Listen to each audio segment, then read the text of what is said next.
cars, but there's ways to kind of help offset that at the end of the day.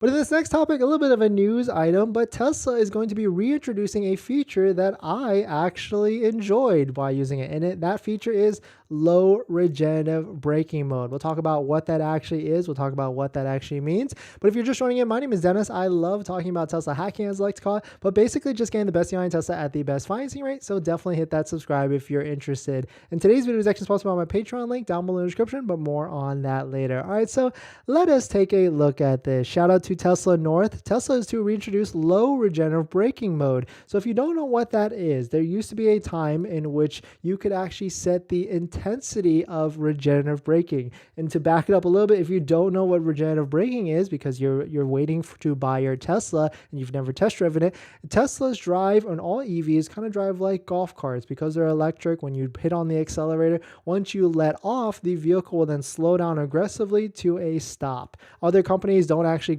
come to a complete stop, but Tesla will come actually to a full complete stop. And regenerative mode or regenerative setting is how aggressive that slowdown can actually be. And so right now, all Tesla vehicles are set at a standard because of battery preservation and range preservation. Tesla kind of took this setting away because they wanted to make sure that each battery could hit a certain range from driving, as stated on the infographic screen and all that thing. But there was a while where you could actually set the setting of the regenerative braking to low, and then they took it away for whatever the reason was. And I'm glad that they're going to bring this back because the thing is, with electric vehicles, because it's such a newer vehicle that a lot of people haven't been able to drive in, when you get passengers in your vehicles, regenerative braking plus the aggressiveness plus the quietness of a EV car without any vibrations or usual gear shifts or anything like that, people actually tend to get nauseous by sitting in electric vehicles. And so